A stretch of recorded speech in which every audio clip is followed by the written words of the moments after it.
Dr. Calvin, I have 5 o'clock. Is it okay if I call the meeting to order?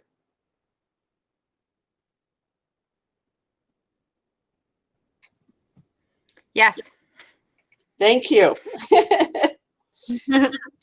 I do notice that there is one person that called in. If they could identify themselves. Hi, this is Diane Oldenburg with the Health Department. Thank you. Thank you, Diane. I don't have a microphone on my computer, so. Oh, okay. At this time, if I could call tonight's meeting to order, Kathleen Allen. Here. Tom Chapa. Here. Heather Del Conte. Here. Pamela Dowd. Here. Lisa Glidden. Here. James McKenzie. Here. Linda Serino. Here. Zeta Olson. Here. At this time, we will move to the superintendent's report. Okay, go ahead. Just one moment, please.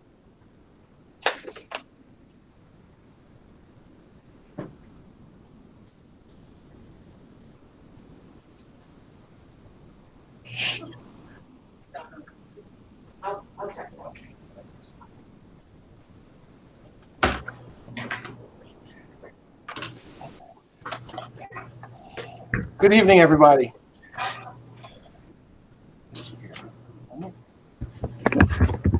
Hoping that everybody can hear me okay? Yeah. Yes. Okay, great. Sorry about the delay there. Something must be going on with my computer. Well, first of all, let me say good evening to everyone. I'm glad to be back tonight. Have a number of things that we'd like to share. Go right ahead, Matt. We can get started. So first, I just want to highlight a couple great things that have been occurring across the district. First, I want to thank all of our staff and our community and our students, our parents, everyone for continuing to work together through these last couple of weeks. And we've seen some really great things happening with our kids. I just wanted to highlight 2 really great things. One, if you go to our webpage, you'll see something that was posted about 2 weeks ago. It was posted through the Oswego High School. And it's an old school radio theater show. And I was listening to it just the other day, and boy, was it pretty exciting. The kids got on and they did some theater by radio, and it's really fun to listen to. And the kids just did a fantastic job. And I just wanted to kind of highlight that tonight. Also, I want to highlight some of our staff and volunteers from across our district. We have a number of student desk projects that are going on across the district. We have some folks who are building desks for kids that don't have them so that they can have a really great workspace as we kind of move forward. And we have 3 different projects that are happening. Some are occurring with our teachers and staff members at the high school. Some are happening up in the Minetto area. And we have a number of folks from the community that are doing these projects. And we want to let folks know that we appreciate all the work they're doing on behalf of our students. And then lastly, also on our webpage, and I believe it's also on our YouTube page, excuse me, there is a spectacular presentation, excuse me, that was recently done by Riley, the staff that were over at Riley, and it's really kind of neat. And we know that we had folks also from Kingsford who did a similar project. So just a lot of great things happening. And I want to thank all of our staff for really just kind of going outside the box and looking for ways to help support our kids and students as we kind of move forward. Go right ahead, Matt. As we move forward as a district, just a couple of things. Our schools, we are working really diligently to continue to operate as safely as we possibly can. As concerns arise with our opening, certainly what we have been doing is addressing each and every concern as they come to our attention. We are working now, as we've shared in the last 2 meetings, on planning for our secondary students. And that plan, soon what we'll be doing is bringing together a committee of folks that would include staff and parents and health department officials, administration, folks from all over to help us as we are planning now for our secondary students re-entry into our schools. We have put out our survey results, and actually the results came back and they were not 60, but 70% of our parents we know would like to have their kids back for in-person instruction. Now, one of the things that I would like to share is that as we begin to plan, we are going to certainly we're planning for our reopening of our schools. However, those reopenings are based upon what happens with the COVID-19 matter and pandemic. And as soon as we can get kids back, that will be certainly our goal. So we just want to let folks know we are working, and soon we'll start reaching out to get some planning team members in. But we did get our survey results in. They just closed finally, just I believe earlier today. And again, 70% of our folks are saying they'd like to come back for some form of in-person instruction, if at all possible, at the middle school. So more details are forthcoming. Okay, Matt. So over the last 2 weeks, we have been working really diligently on health concerns. I know that many have seen the letters and notes that we put out today. We've actually, in the district, have seen a rise in COVID-19 positive cases. And we've been working very diligently with the Department of Health here from Oswego County and other counties on resolving any COVID-19 concerns that come to our attention. Most of the concerns that we are seeing have been connected to clusters and the recent Halloween holiday or celebrations, excuse me, and get-togethers. And we've just been working through each of the concerns one at a time. You know, as we kind of go through this really challenging time, one of the things that we've been asking in letters and any notices we put out is that people really be vigilant with respect to health precautions.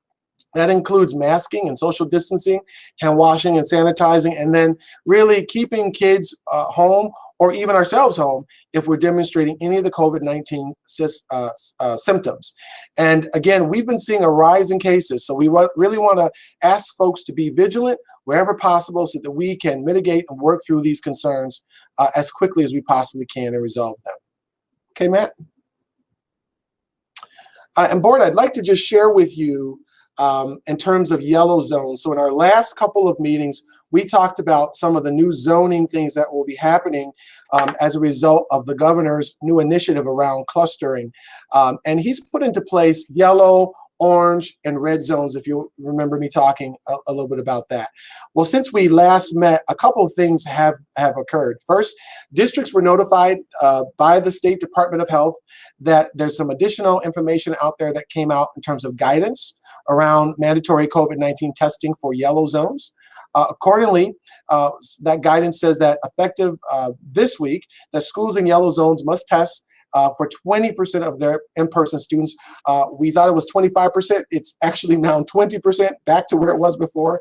And faculty and staff over a 2-week period, immediately following the announcement of the yellow zone designations, would need to actually be tested in addition to students. And the goal is to try to check to see where we're at in terms of positivity rates and to get those rates lowered wherever possible. So previously, all schools who may have qualified for this yellow zone were required to do continual testing every week.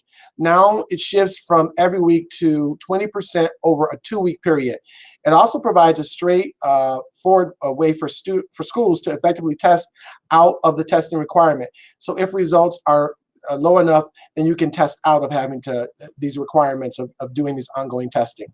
The 20% requirement is still an operational hurdle, however, for a number of schools, but this seems to be as though it's a little more reasonable approach to support schools in the challenges that we're facing because of this whole pandemic.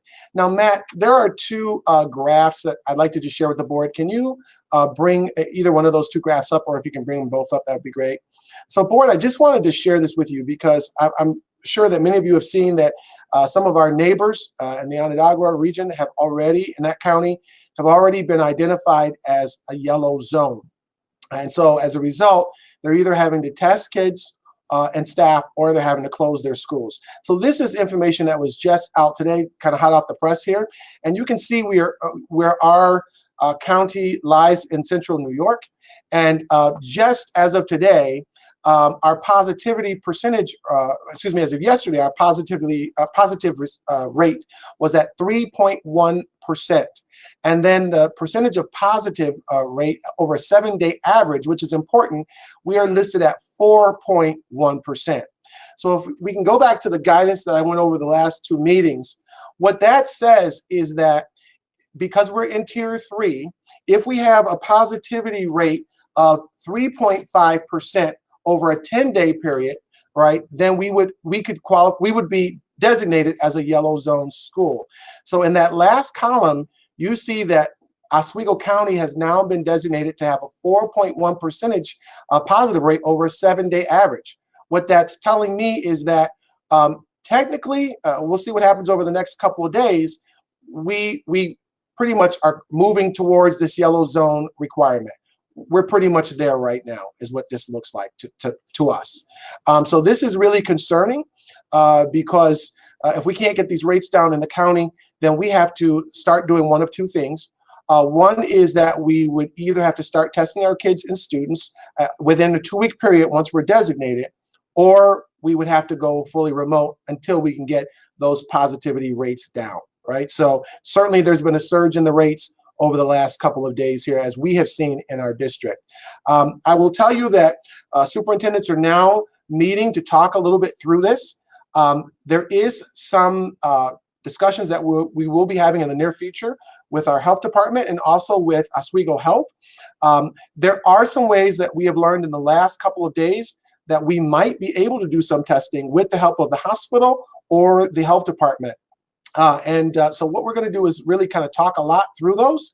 And then, board, I'll be back to have more discussions with you around that because that might be something that we can do in order to help keep our schools open wherever possible. But certainly we are pretty much near that yellow zone now, as you see with those percentage rates there. Any questions on that, board? Okay. All right, Matt, can you go to the other graph? And here's a graph so you can just kind of see what's happened over the last couple of months. And towards the end of the graph, you'll see, here in the month of November, and each day there's a piece that's being graphed. So we've had some high points and kind of gone down, but we've moved up. We're moving up. It's kind of going up and down here. And I know that we have Mrs. Oldenburg on with us, and maybe she can talk a little bit about some of these in just a couple moments. But we are seeing those rates, those numbers, they're going up, basically. And we'll have to continue to watch them. All right, thank you, Matt. You can go on to the next slide there. Well, with that said, we have Diane Oldenburg, the Senior Public Health Educator for Oswego County Department of Health, who's on with us. And she has been really, I have to say, a real team partner. She and I talk frequently. We were on again earlier today, and she's just been really great to work with and help us here in our district as we're moving through this unprecedented time. I asked Mrs. Oldenburg to come on today really to talk with us a little bit about the quarantining process. So we recently had some folks in our district, unfortunately, who had to go into quarantine, and there were some questions that came up around quarantining. Who puts people into quarantine? What's the process that happens when the health department places folks into quarantine? How long does it last? And what are some preventative measures that can be enacted to avoid quarantining? So I've asked Mrs. Oldenburg to come on to share that, because truly the quarantining piece is from her department and the other departments of health around the state. So Diane, you want to say hi?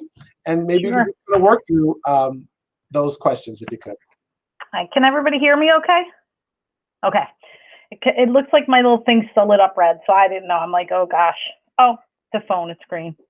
So, all right, we're good. So yeah, I know there's often questions that happen around the isolation and quarantine, but if we talk about that other little graphy spiky thing, if you look at kind of follow that yellow line, it will pop up with the daily numbers if you go to the live website to see that.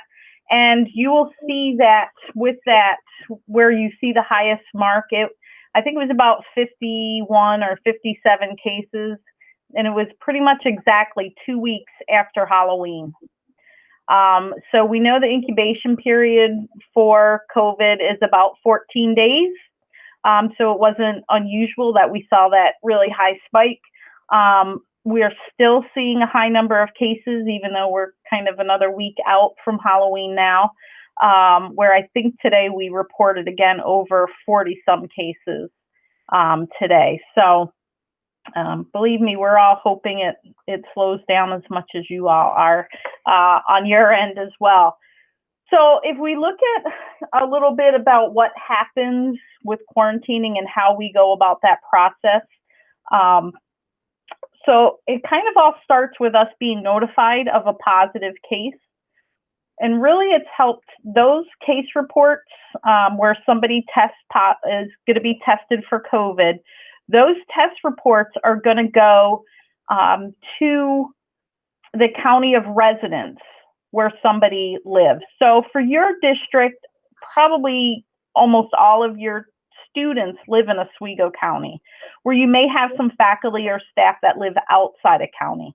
So we wouldn't get that initial positive report on an out-of-county staff person. But for most of your students or staff that live within the county, those reports will come to us. Often, though, you guys are hearing about it either about the same time as us, or a little ahead of us, because, mom's driving home from well now and she's calling everybody and their brother, and then we're getting calls before we even see a positive test result come in. But with those calls, it's helped a little bit in that the documentation that the labs and providers have to put on that puts a focus on workplaces and school districts. So we should be able to pull that data pretty quickly when we pull that case report to see that it's somebody that works or attends school in Oswego or Pulaski or Fulton or wherever it may be. So just to let you know too, we try to pull any of those school reports to the top of the pile as a priority to get to those, within 24 hours of us getting them. So we are pulling those, we sort through the stack that we download each day to try to get those sensitive sites. So whether it's a healthcare facility or a school, we're looking to those. So from there, our contact tracing is what we're going to look at when we get that positive report. If we have a patient that is sick, we're going to look from the day they started getting symptoms. So we'll talk to interview mom. If it's a student, and say, hey, when did you notice Johnny wasn't feeling good? When did he start with symptoms? So we're going to pinpoint that date. We're going to work 2 days prior, 48 hours prior to those symptom onset. So if it was Wednesday, we're going back to Monday, and then move forward to when we get that student isolated, so out of school and is home, okay? So with that, that's where our contact tracing will come in. So if Johnny got sick on Wednesday, hasn't been in school Thursday, Friday, we only have to go back to Monday, and we're going to look at, okay, what classes did they have? Who's in his class? What teachers are in and out maybe of that room? Are students changing classes? Do they ride the bus? Do they play on a sports team? So then we're going to try to collect all those people that would have been in contact with that student, that they're ill during that time period. Now, if they have no symptoms, we're going to use that test date as the day that we look back 24 hours to, and then again move forward until that student's in isolation. So anybody they would have come in contact with 2 days prior to their test up until they're put in isolation. Okay. Any questions on that piece before I move on? Okay. So, and then that's where the schools come in, and we really work hard with the schools, and all the districts have been terrific in providing that information for us. So we're going to look at what does the classroom look like, who's in that classroom, and we're going to ask for those contact lists. So students that are in that class, teachers, teacher aides, anybody that may push in or out of that class. So if they get taken out of the room for, say, speech or OT or PT, we'd want that information. If there's aides that push in or teaching assistants that push in for a certain time period or with a certain student, we're looking for that information. So we're going to use that information around what that class looks like. Are the desks set up, 6 feet apart, which it seems to be the standard for everybody. In the classroom, do they wear a mask? Don't they wear a mask? Are they eating lunch in the classroom or aren't they? Do they move in and out of the classroom for different courses or activities? And then we're going to base our determinations on quarantining other students based on that. For the most part, when you have a classroom with a handful of students in it that are in that classroom all day, we're going to quarantine those students. They're in there for 4, 5, 6 hours, breathing the same air, taking mask breaks, eating lunch. They're going to be quarantined for the 14 days. So again, that quarantine date would be determined based on the last contact that student would have had with the positive person and 14 days out. For the positive student, we're going to base their isolation period from the day they started symptoms to 10 days forward. Okay. So actually it's a little bit shorter period when we have a positive person. Okay. So they're going to isolate for 10 days as long as they're fever free and their symptoms are improving those last 72 hours of their quarantine, isolation, they'd be released from isolation.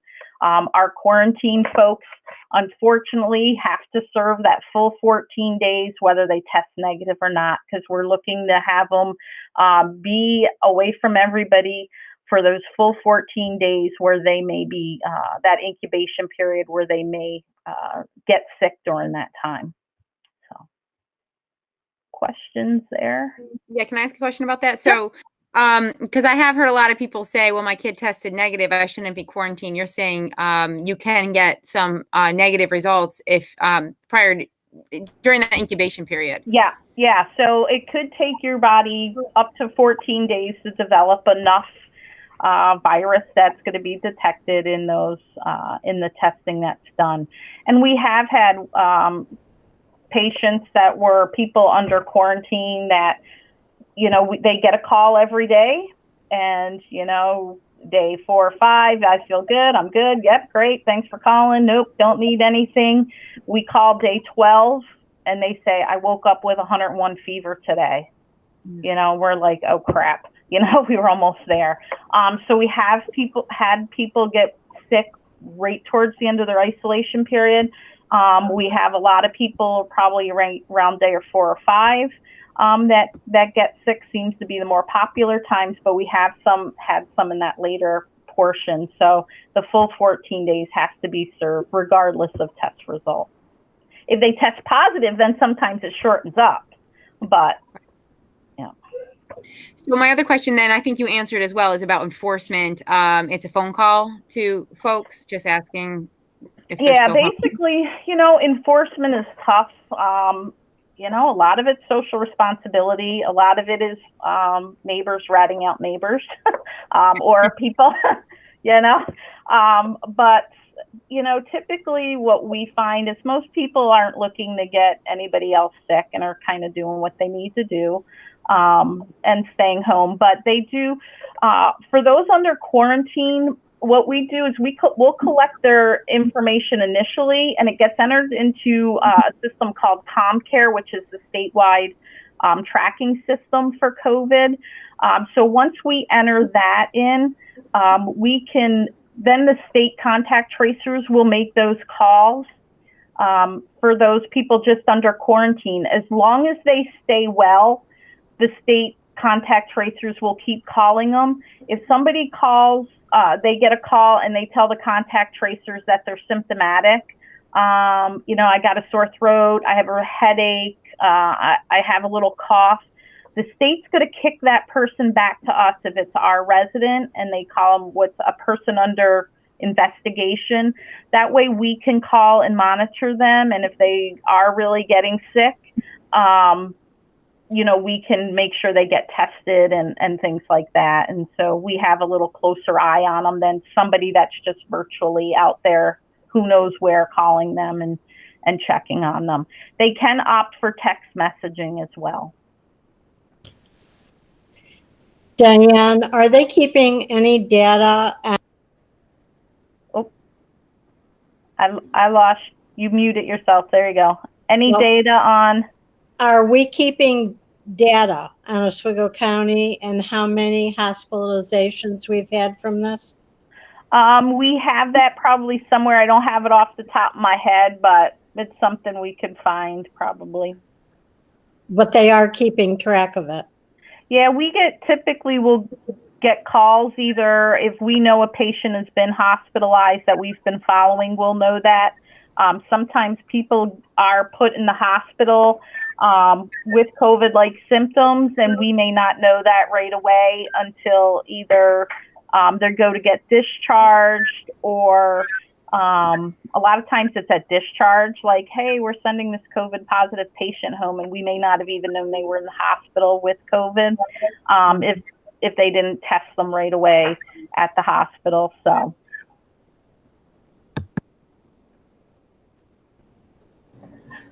So Diane, you had mentioned that we learned some things from Halloween, and that it kind of seemed like it was 4 or 5 days, which has kind of been, the average for the onset of symptoms. And you've been saying about 14 days for a spike.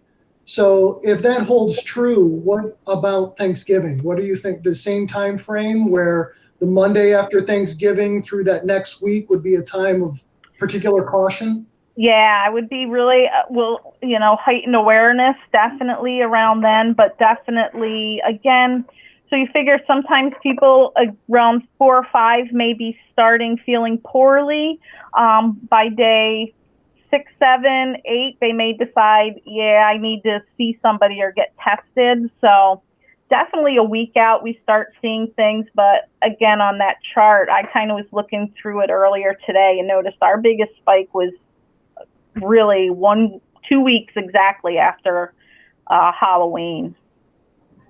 So yeah. if that was if that's the biggest spike, you imagine somebody infects somebody else and maybe infects somebody else. When did you start seeing that uptick, do you think? Do you have an idea? I don't off the top of my head, but I could definitely go back and look at that. And again, I think initially what we started seeing was not an uptick in cases, but we'd get a handful and then, oh, I was at a party at this address. Oh, I was at a party at this address. Oh, I was at a party at this address. So then we started seeing similar people that were names on contacts to that first positive case comes in and they give us our list of contacts. And literally in one instance, we could just check off pretty much everybody that was at that gathering tested positive. So it kind of starts. Now we're seeing another Halloween event that is now kind of gone from the people that were at that event over to a workplace. So somebody was at this event, worked over here, and now has spread illness to like coworker kind of thing. So unfortunately, we find it's not just staying within that party or gathering, that it's now going to other spots in the community. But that initial tracing was around an event. And we're not talking events with some of these that were, 20, 30, 40 people. We're talking 10, 12 people. One person is sick. And I think that we tend to let our guard down when we're around our family and friends. We're good about masking when we're at work or when we're, going into the grocery store or at school. But when we're down around the people we're comfortable with, our friends and family, we let our guards down, unfortunately. And board, just so you know, Diane and I, we've been having conversations about the Thanksgiving holiday. I am very concerned about, gatherings or clusters that might occur over the holiday season. A number of districts are really considering whether they return a week or two after the holiday upcoming season, because there is significant concern. And certainly we are monitoring, and I wanted you to know that we are certainly thinking that through. Diane and I had a full conversation about it today. And I want to be clear, I'm very concerned about it. And certainly thinking that, depending on how things are going with us, we might need to consider that. And I know that won't make some folks in our community too happy, but, we have definitely seen a rise, and that's just from Halloween. At this point, I'm really concerned about what might come from Thanksgiving, because we know that there are people who are going to get together, and we are certainly monitoring, thinking that through, because we do have some concerns. Diane, did I sum that up correctly? I think you did well. Yes. Okay.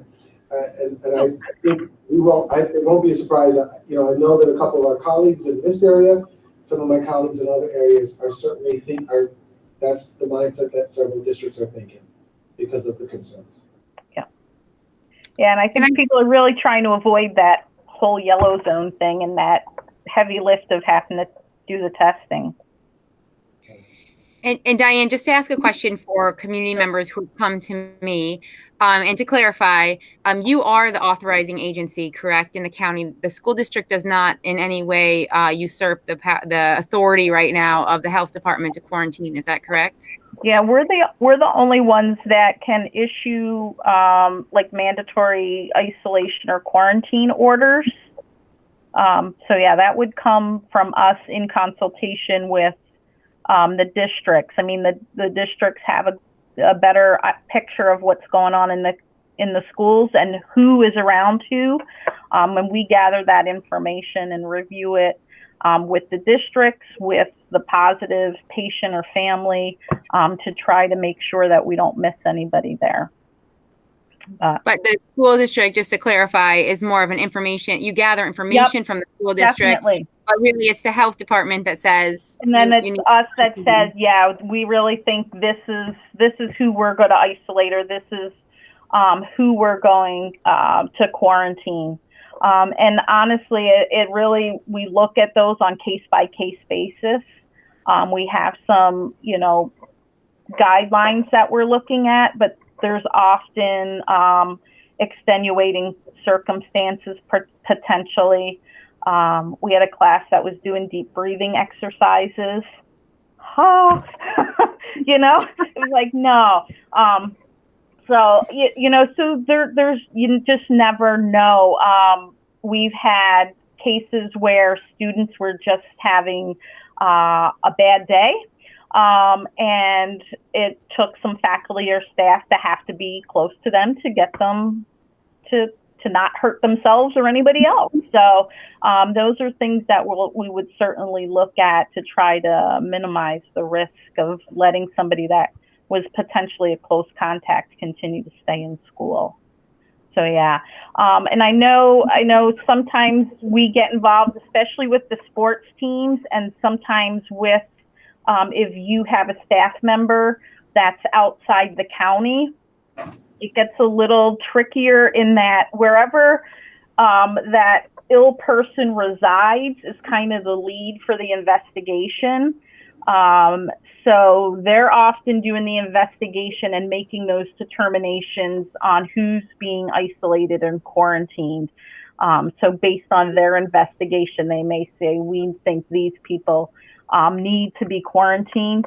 On our end, if we have a staff member or somebody that lives outside the county, we do the best we can not to step on other counties' toes or investigations, but typically we're calling the school and saying, hey, can you give us their phone number? Because we want to talk to the patient to really get an idea also of what's happening in those classrooms, and not always relying on, we're going to always be the ones directing what's happening in the school, even if that resident lives outside the county.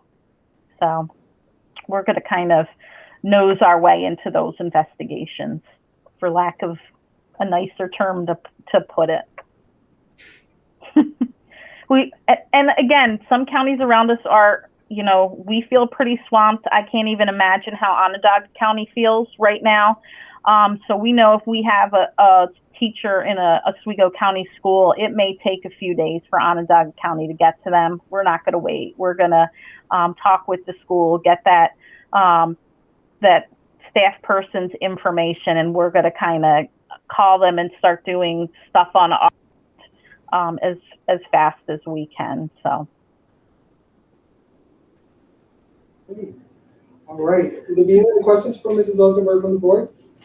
Yeah, I'd just like to add one last question, Diane. When it comes to this zoning, so as I understand, and please correct me if I'm wrong, the governor's office, the state is the one who dictates whether you're in a certain zone. Yeah. And it doesn't necessarily have to be the whole county. They can draw lines around zip codes to kind of isolate hotspots. Yep. It's really designed for hotspots. I have yet to see where a whole county has been declared a zone. Even with Onondaga counties now, it's more kind of this northern region of Onondaga County. I think covers like Clay and DeWitt and some areas like that. So I will be in the fetal position with the rest of you if they said a whole of Oswego County is a yellow zone. I'm just telling you that now.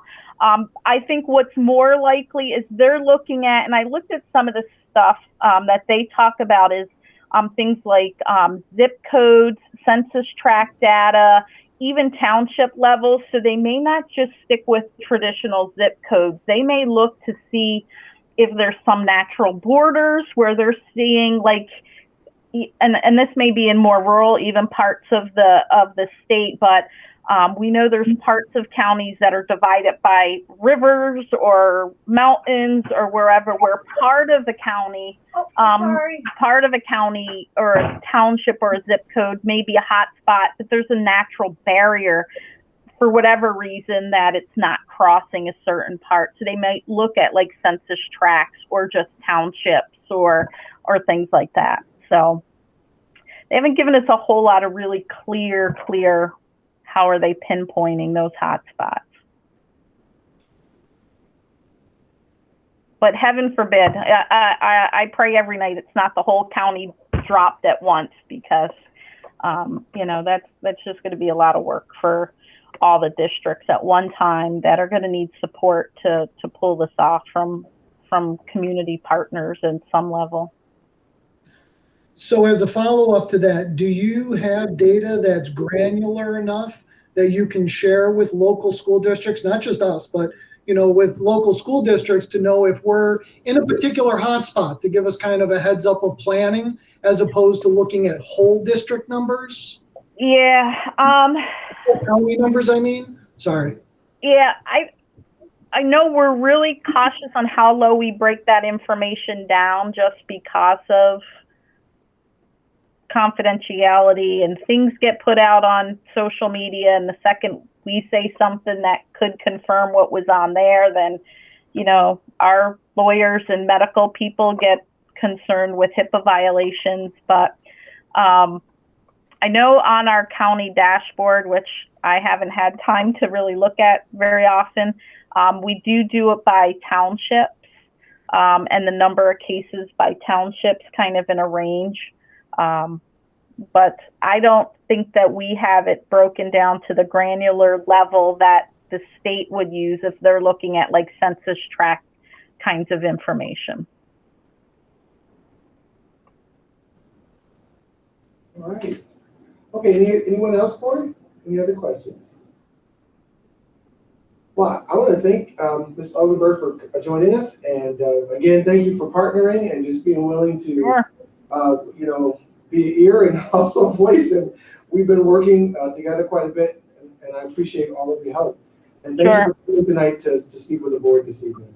Yeah, thanks for all you guys are doing too. It makes our job easier. So you're good partners. Thank you. Thank you, Diane. Thank you, Diane. Yep. Okay. All right, board. So we're going to switch gears because we have another guest with us tonight, and we'll certainly come back to some additional things before our meeting's done. But wanted to switch gears. We have Mr. Tom Zuber, who's also on with us tonight. He is our external auditor. He's from Mingo, Metzer, Bar and Company, LLP. And he's with us tonight to talk a little bit about the outcomes from our most recent audit. Tom, I hope you're doing well.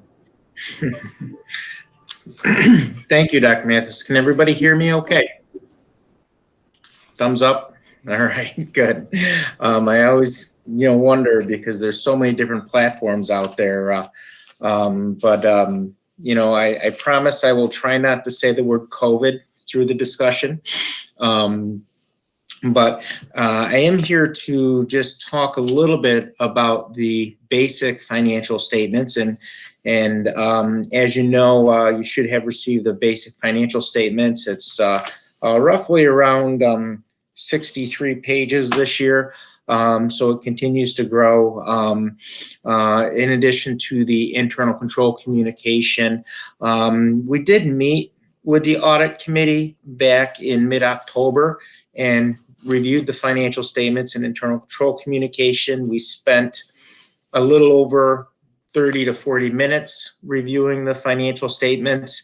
So we did have a very good discussion. And as you know, the results or what we're looking at in these financial statements, they're really a result of a budget process that you folks started almost 2 years ago. And so, these are that result. And, obviously a lot of things have changed from when you started this process to where we are now.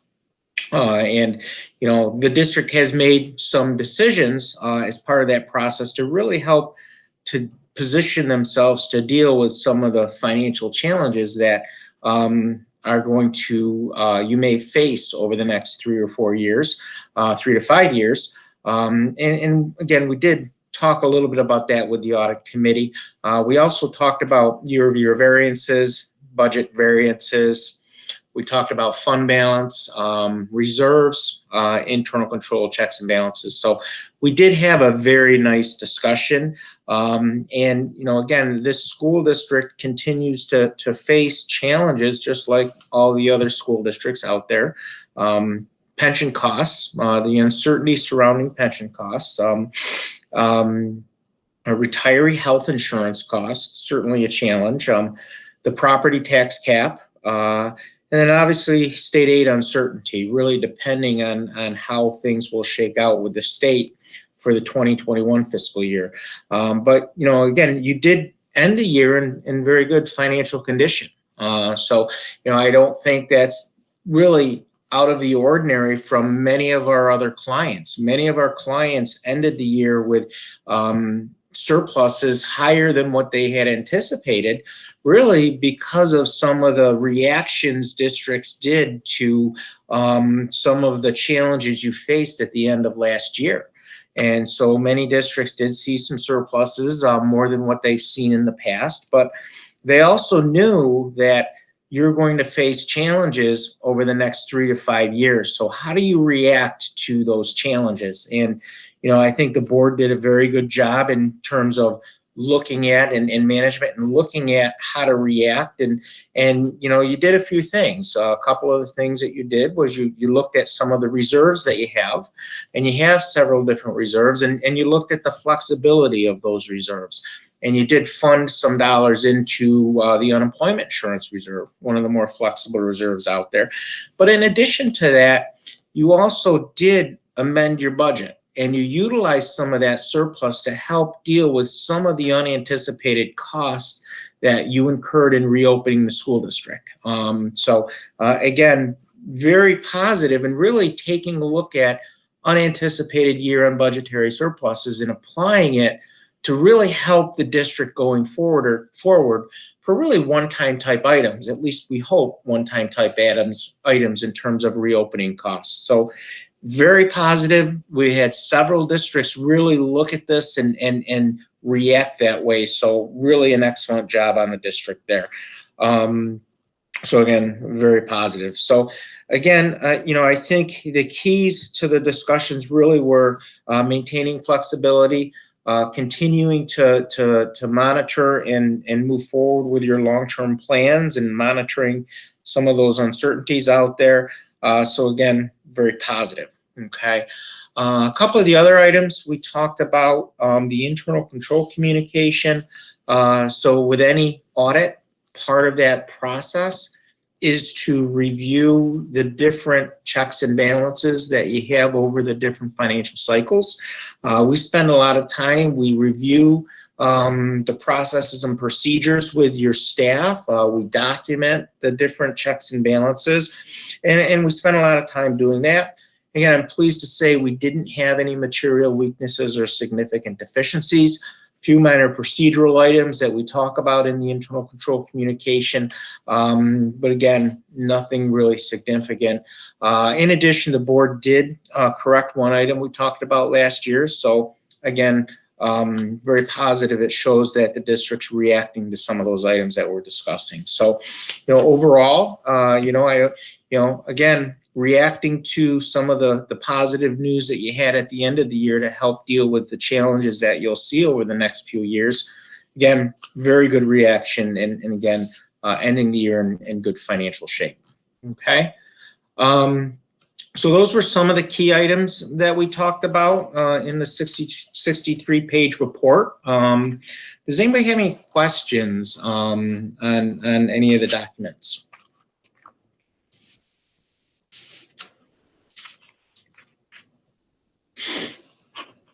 I see some shaking heads no, so that's good.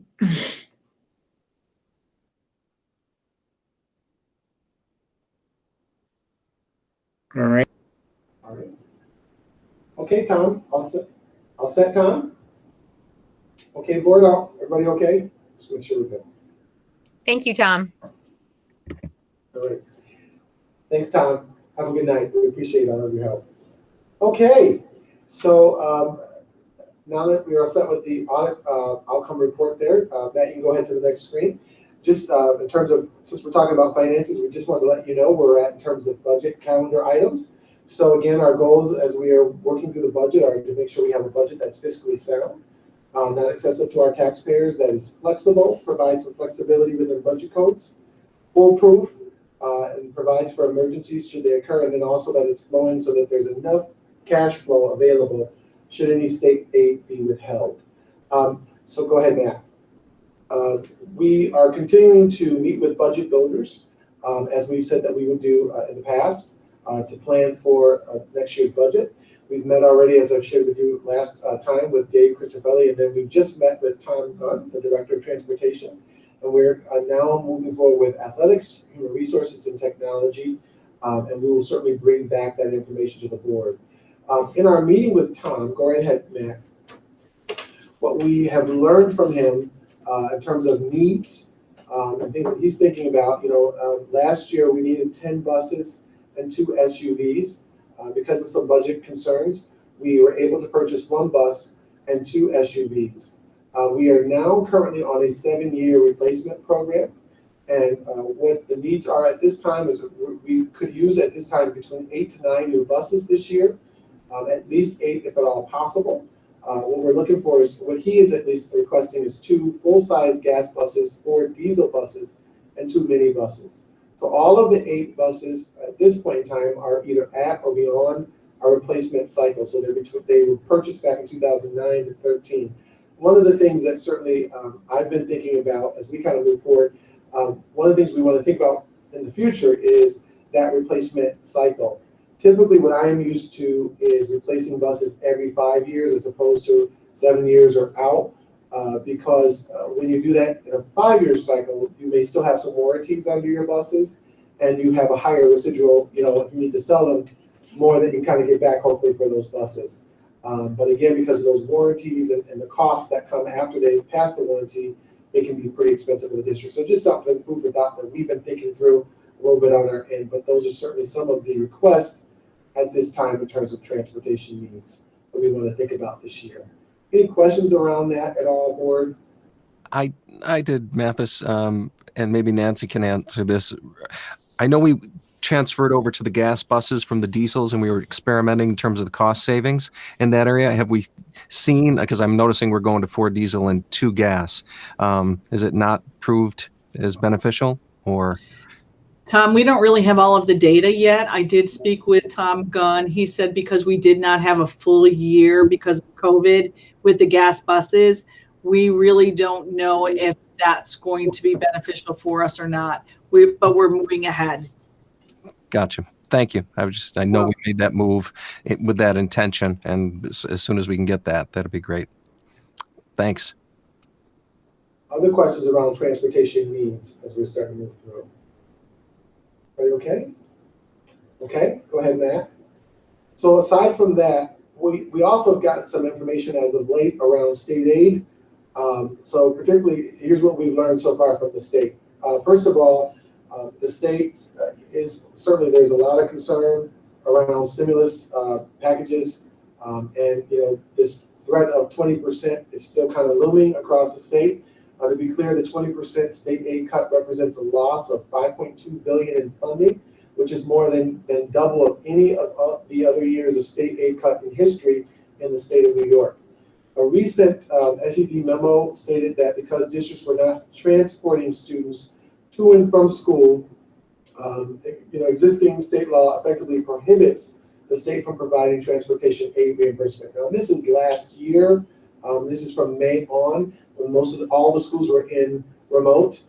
So what's happening now is that the state is looking at transportation aid and saying, hey, kids were in remote, so why would we need to give out state aid, right? The concern around that really is that many districts were using buses to do things like deliver food, deliver materials, other things that were part of the pandemic. We were under the impression that really we would be able to have some reimbursement for that. And now, because the state is in a real fiscal concern, we're hearing that now is going to that thought is being kind of reneged on at this time. The other thing, that we're hearing is that, you can kind of go into the next slide there, Matt.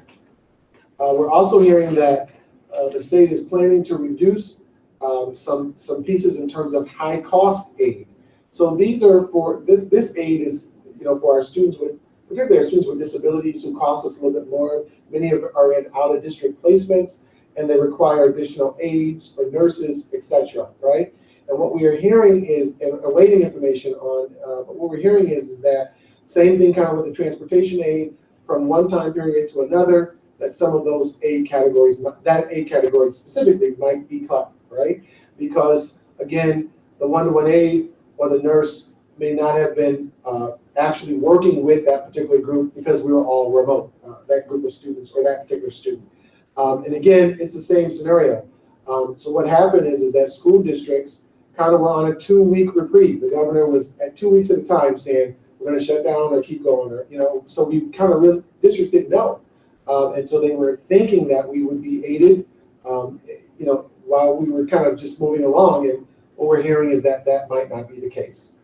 So the state, I think, is looking for whatever way they possibly can to kind of save money because they are in a multi-million/billion-dollar deficit right now.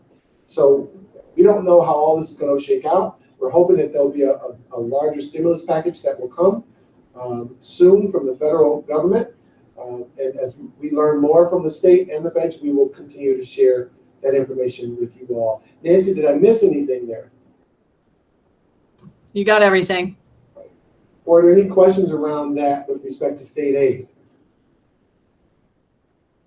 Okay, go ahead, Matt. I want to switch gears here and tell you a little bit about capital projects in terms of improvement updates. Just a couple of things that are happening at Kingsford and Fitzhugh. All the work has been complete, including landscaping work to fix some of the landscaping because we had some trucks and equipment on some of our grounds.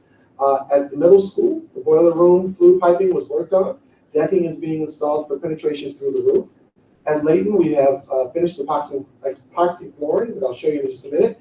Painting work was recently completed as well at the school. Door hardware work is continuing, and demolition work starts tomorrow for the AD office. With respect to site and stadium work, fencing, the additional fencing, we had some areas that kind of had some openings that we wanted to close up. That fencing is being completed. Metal decking for roof is being completed as well. And then ductwork is being installed as well. And I'll show you pictures of that in just a moment. At the high school, finished up ceiling grids on last Monday was done. And we'll show you some of that in the band and orchestra rooms in just a couple of minutes. And then we had some installed orchestra flooring that was that's being done now. The chorus room ceiling is complete, and half of the sound absorption panels were half completed as of today. Toilet partitions and accessories were installed in the locker rooms. Light fixtures are being installed. The corridor in the music suite and near the gym wall patching is complete. And then auditorium lobby painting is complete. And the windows And the ramp hallway outside, as you drive up, you can see it on the outside. Those windows outside have been completed, and we're now working on the inside of those windows. And with respect to phase 3, continued work on the design and development and scope for the elementary schools is occurring. And we met again this morning with our middle school to talk a little bit about this transformational piece that we're working on at the middle school. And board, what I'm going to do this weekend in our Friday letter that I sent out, transmittal, I'm going to share with you some of the feedback that we've heard from the staff in terms of things that where we're currently at in terms of our functioning in our schools and where the staff are telling us that they'd like to go to in terms of transforming the school and things that they'd like to see included in our new school setup. So it's a great document that we'd like to share, and we'll come back and share that as well with the whole public so everybody sees it. Okay. Matt, go ahead. So here's some pictures for you. You can see the roofing work that's occurring on the concession stands. And then this is the girls and the boys locker room in the high school. I was over there today. The site's looking really good. And just a week, a lot of progress has been made in those areas. Okay, Matt? Here are the actual sound panels there and the band area. And also, there's those panels are wood. They look great. Once you get in the room to see them, they're just fantastic. And then you can see one of the bathrooms over there towards the auditorium. See what those are looking like. Here is some epoxy flooring that's been poured down now or put into place in the Layton locker room. This is the main corridor in Layton. When you walk in, this is what it looks like now, completely transformed. Right, Matt?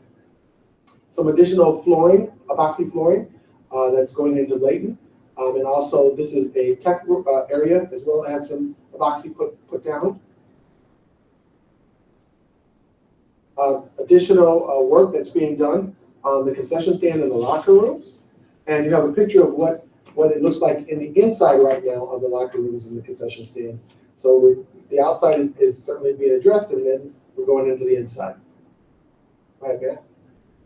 Some additional insides with the locker rooms and the concession stands out at the stadium, and some roofing again that's going in. Okay, Matt? All right. So just to let the board know in terms of the project update, 91% of the project is complete for this particular phase. The billing for the project is about 81% at this point in time. The allowances that have been used are 38%. The projected allowance that will be used before we're all done is 46%. The contingency, percent of contingency that we used as far as 18.4%. And then the projected contingency to be used is up to 40%.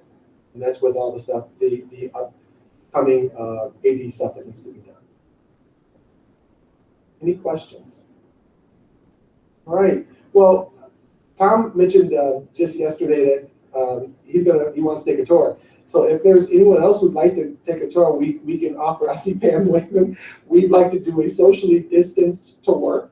And Tom has some time. I think Tom was saying like between Tuesday and Friday, if that works for folks. If not, we certainly can arrange for some other times. But we're trying to plan for some tours. If people would like to, we can take you around and see the work, and you can get a firsthand glimpse of what's going on. So if people are interested, maybe what you can do is just maybe send Karen an email today or tomorrow to let us know. Let's say before the week's out, and then what we'll do is we'll secure time for everybody to go through. Does that sound good to everyone? Right? I think you'll be very pleased to see the work. There's a lot of great things going on. It's nothing like seeing it firsthand. Okay. All right. Great. We'll go ahead, Matt. All right, board. Last piece that I'd like to share with you is around athletics. Last week, districts received notice from the Athletic Association. I believe Rhonda is on with us. And with the information that we received, we were told that with respect to winter sports, that low and medium risk sports at this time are the ones that are being offered. High risk sports, basketball, hockey, wrestling, cheerleading, for us, those would be our high risk sports. Our lower risk sports would be bowling and swimming.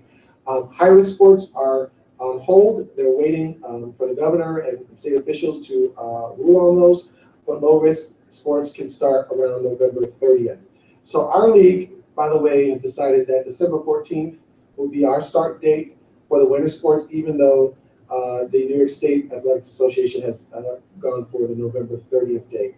So we need to kind of work through now what we will do in terms of sports. So with respect to sports, we certainly want to be careful and make sure that we take into account the health and safety of our kids and our staff. Go ahead, Matt, to the next screen. And after kind of evaluating all the sports that are going to be offered, I am just wanting to share with the board that I would, in terms of recommendations, I think that we can certainly do the low-risk sports at this time. The bowling, I believe that we can do in socially distanced folks. The bowling alley has a really good, they have a really good setup over there with respect to socially distancing. And with swimming, we believe that we can actually stagger people into the pool and make sure that we keep people really safe in that area. We think we can also social distance. So my feeling is if we're going to offer sports, I think that varsity sports at this time, that we can offer those. I would certainly recommend those two low-risk sports. The others that are high-risk, basketball, hockey, wrestling, and cheerleading, at this time I am not recommending. I feel that there are some health and safety concerns that really would put our kids and staff at risk. And my thought would be that we hold off on those. Dr. Kelvin, sorry to interrupt you, but Pam just noted in a little text or chat on the thing that the public feed may not be working. Could we just check in? Just check in with Mr. Bach before because this is very important information for the public. He's working on it. Matt's working on it. He did reply back. But yeah, I don't think until we know that they have it back that we should go further with this. So can Matt maybe clarify? We may have lost the live feed, but we're still recording, right? So this is still going to be a matter of public record that can be posted? Yeah, the YouTube just went off. It should be back in just a few moments, I hope. Are we still recording that? The YouTube feed went off of so I actually do two of them. If people, and if you guys, I mean, if you have people texting you, there should be the YouTube main live feed still, which is simulcasting this. This is a special one I do just for board meetings. I think the internet might have just glitched over here, so it kicks it off. So I hope I should be back in just a moment. Matt, are you also recording still?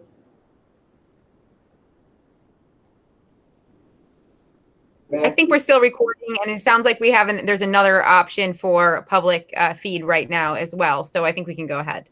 Okay, all right.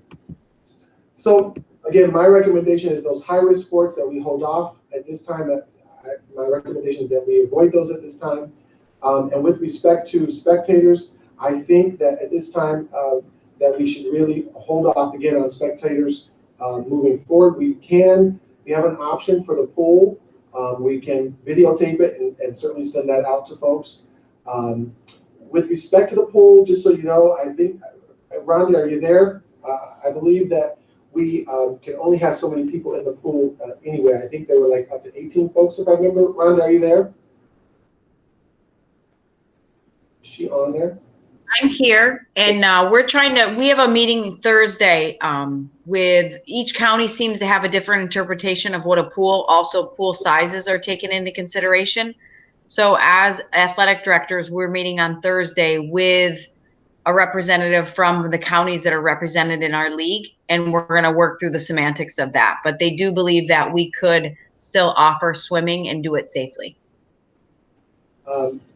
So I think we certainly can do the swimming, but my concern is the spectators, and I think that we can do that through a video feed, kind of as we did the last round of sports. I would also recommend that if we have concerns around transportation, that we can certainly work through that if there are children, as we did with the other sports. If there are kids who need help getting to the practices, that we can certainly do that for them. But those are my recommendations, and board, certainly I welcome your feedback. Are there any concerns or questions or issues with the recommendations that I have put out there this evening? I have a question for Rhonda. Volleyball, you said there's a winter 2 season. Is that correct? What sports is that, and when is that one? Right now, winter 2, we're still discussing because they're high risk and they're modified. The varsity volleyballs would be fall 2 season, and that starts March 1st. So those are different. So right now, there's not been any real good dialogue. We're trying to see if the varsity sports can go off without a hitch that are high risk, because the modified sports that we would have for winter 2 would be wrestling. It would also be basketball for boys and girls, and it would also be volleyball. So right now, with those being high risk, we're trying to work on the varsity level first to see what can be offered. Because Okay, a lot of us that's have what I was- limited gym space. Yeah, that's the one I was talking about. Was the fall 2, Yep. the varsity sports not modified? Oh, yep. Fall 2, that start date would be March 1st.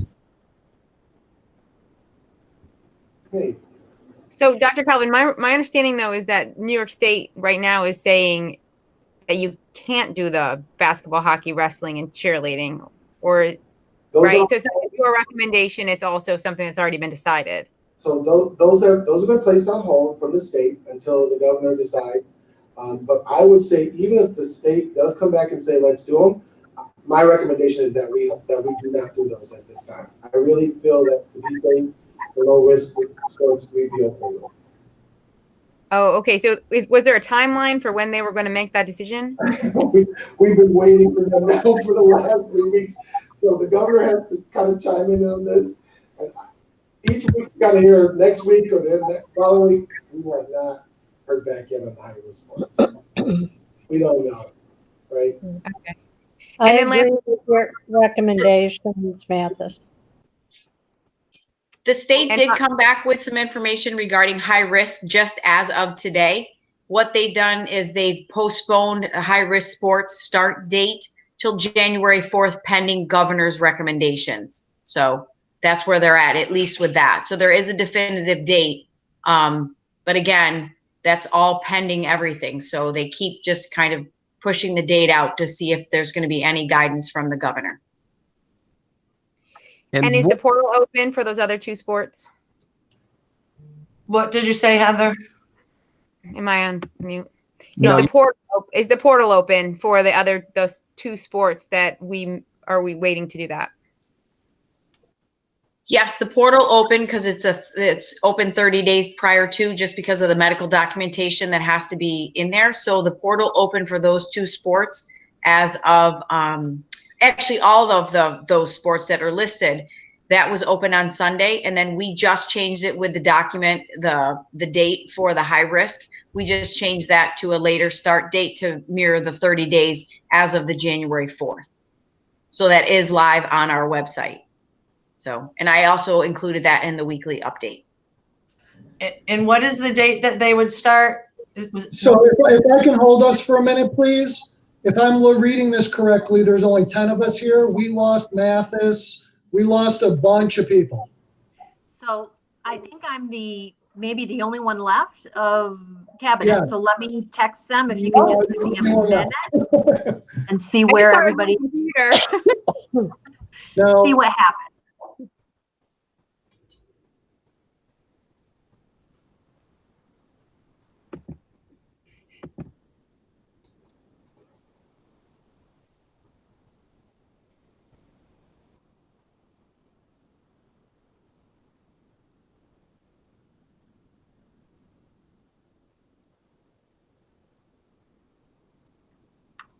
So Carrie Plass did share that they seem to have lost internet connection. I'm not sure if it's a localized issue. I'm the only one who is home tonight, so I think that's why I stayed on. No, my phone. I'm getting a text. It's lost again out. It's lost. Yeah. Some Well, people lost it again. So It's a 6 o'clock thing over at the Ed Center. And basically it happened. Remember, Mathis has checked out at 6 o'clock a number of times. So I Yeah. think it times out.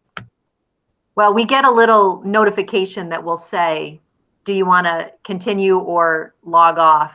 But I don't know that that is what happened with the internet, because that seems to be maybe a more widespread issue that's going on with them. And so I'll note Matt isn't here, but it still says record. So this is still maybe all being recorded for something. Yep. Yep. Posterity. Well,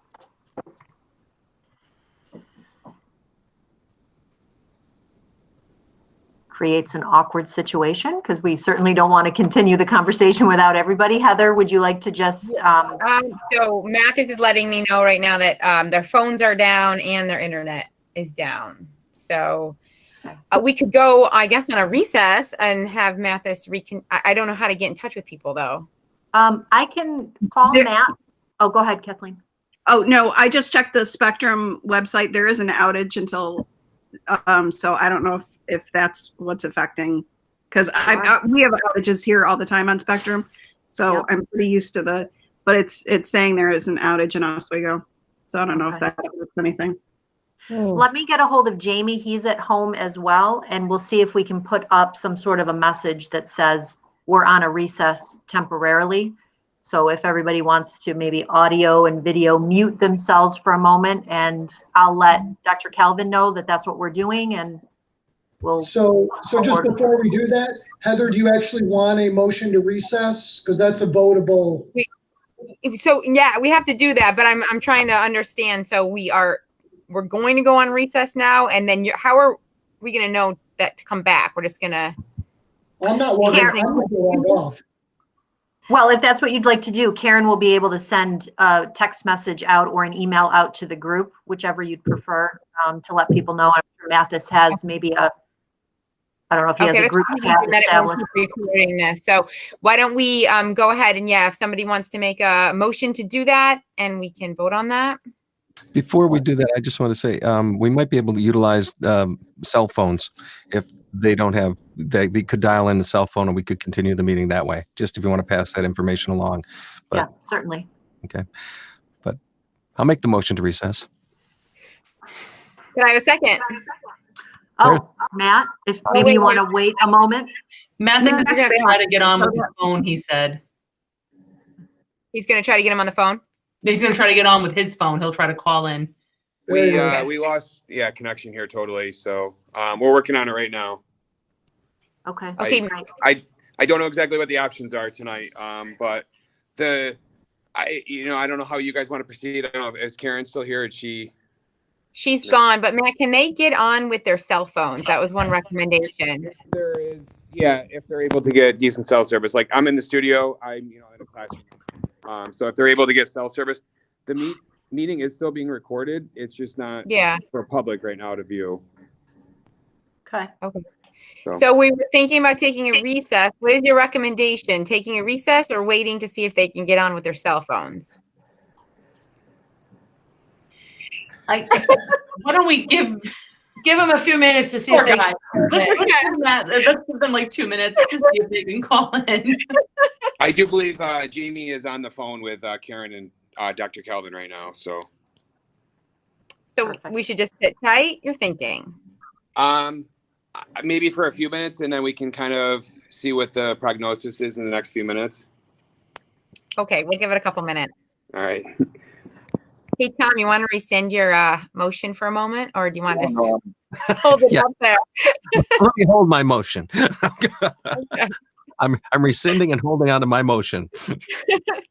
Linda, you can go eat dinner. You're always hungry by the time we get to the end of this.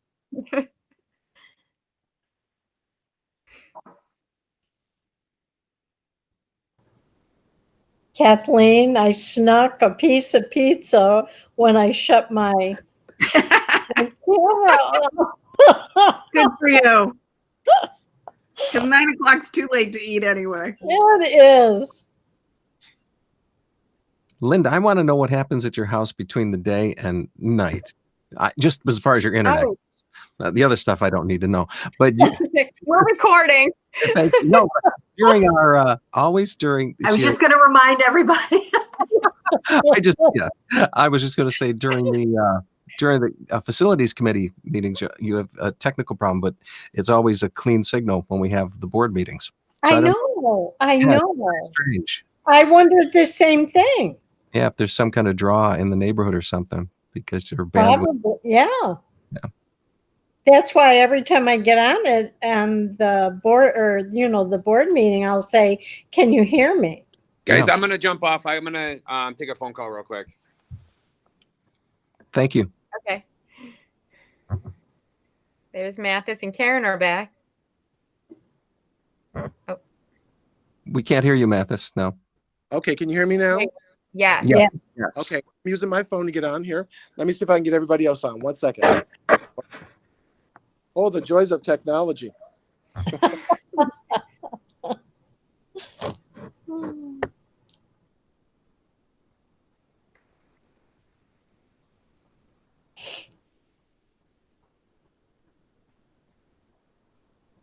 I saw you on mute.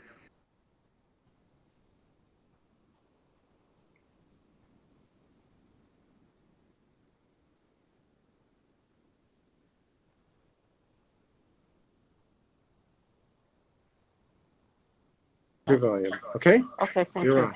So because we're close by, it's doing it. Yep. Press the button. Press your mute.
Carrie's making me dizzy.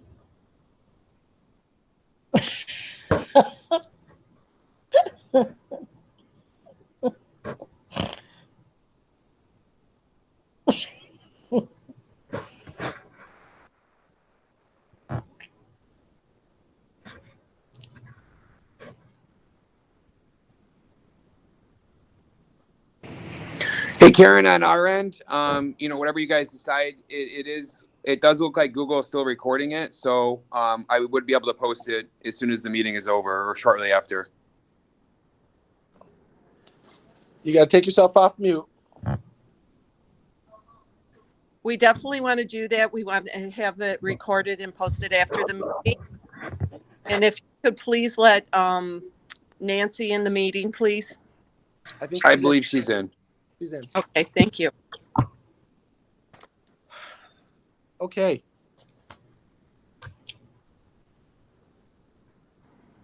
We're on. It's all yours, Dr. Okay. Are we okay to get started again, everybody? Mm-hmm. Yes. Okay, so where we were, I was sharing that, again, my recommendations are that we would go with a low-risk varsity-only sports, no spectators, and we can certainly video things so that the community can still be involved, and that we would do transportation. And I was just checking with the board to make sure everybody was okay with that, or see if there was any concerns or feedback. I'm okay with it. I wish we could offer all, but given what we're facing, I'm happy that we can offer anything to our students. Right. Any others at all from the board? I would just add it's logically consistent. Spectators for swimming and bowling are going to be indoors, which is even worse than being an outdoor spectator. So I think it's a good recommendation. I'll just note, just to make sure, we can't actually probably control the bowling spectators because it's offered at bowling alleys. Is that true? Well, technically, they are in what happens, in their own bowling alley. Keeping in mind that there are social distancing limits, right? Or social gathering limits. So technically, the bowling alley would be in charge of whomever comes in and out of there. Yes, Jim, to answer your question. I would say that the bowling alley certainly understands this matter and would be willing to work with us.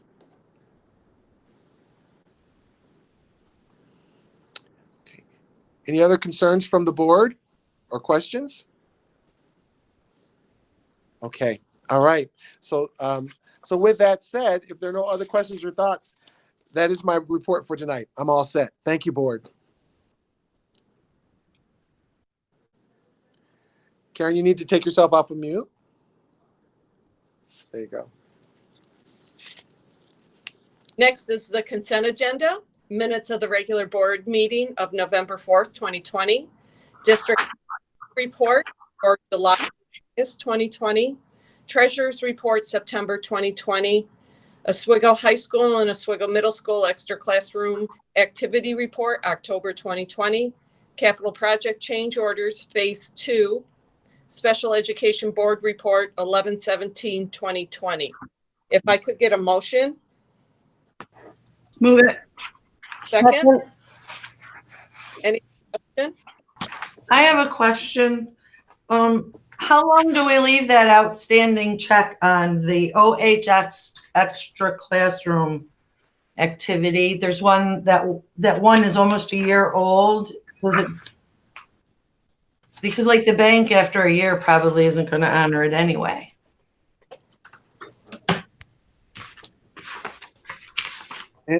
Nancy, are you there? Can you help a question, please?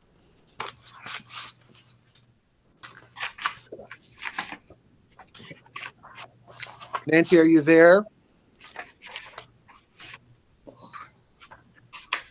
No. You know, let me check to see if I can get her. She may be, her phone may be off and she may not realize she's on mute. So I will, can I check with her and we can come back to that one? Okay, maybe we can go on to the other ones and I'll check with her. Not a problem. It's not a big deal. Just was curious how long it sits there. Sure. Okay. All in favor? Aye. Aye. Aye. Aye. Opposed. Next agenda is the personnel with Dr. Sweeney. Good evening. Before I start, is there any need for Rhonda to stay on, or I think we're set with probably her topics? You're welcome to stay, Rhonda, if you want to. Your choice. I'm sorry. Can I just, Rhonda, will those two sports start? Is it November 30th? December 15th. 15th. Okay. Just They'll start on December 14th. Just wondering how many meetings we had, because I don't think we did coaches for them yet. Nope, I have that all prepared and it's over in the personnel office and we were just kind of waiting on this meeting, but that's all set and ready to rock. Fabulous. Just making sure. I knew you had all the I's dotted and T's crossed. Thank you. September 1st meeting. Okay, I'm on Carrie's phone. So Pam, I don't have an answer to your question, but I will check with the club advisors and auditors and find out what their process is. Thank you. Okay. I have a very short group of items tonight. A is an administrative tenure recommendation for Jamie Sykett, effective 12/21/20.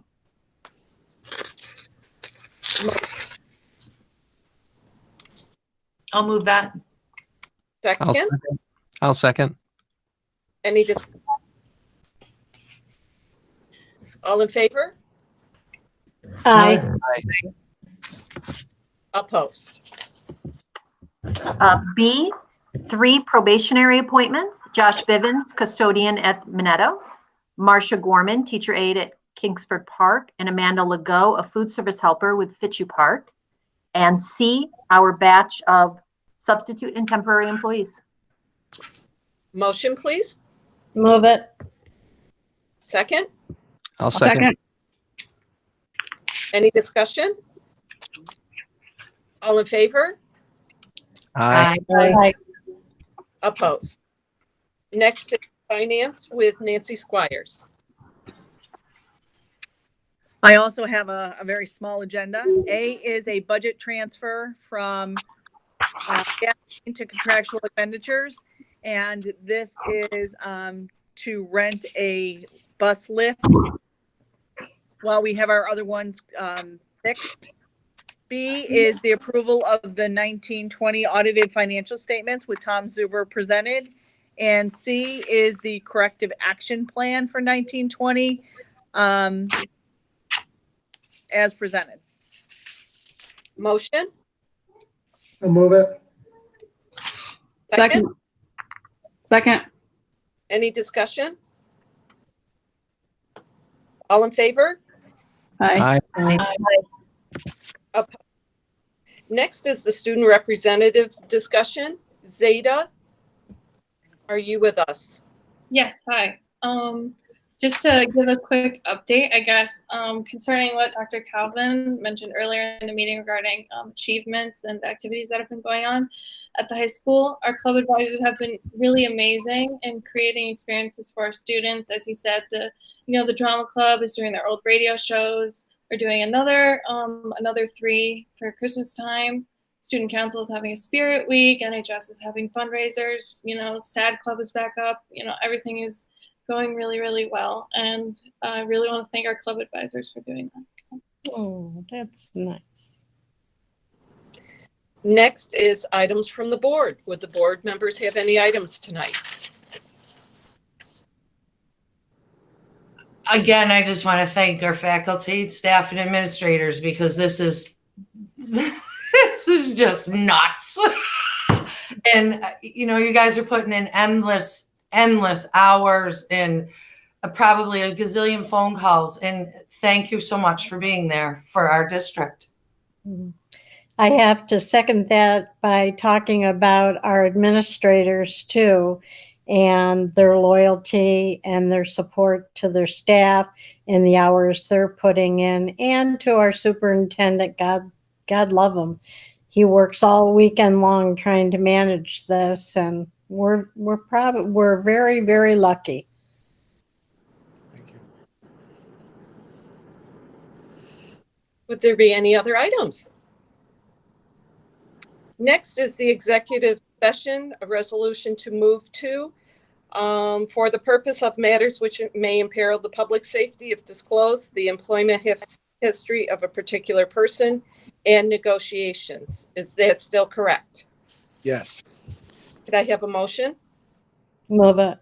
Second. All in favor? Aye.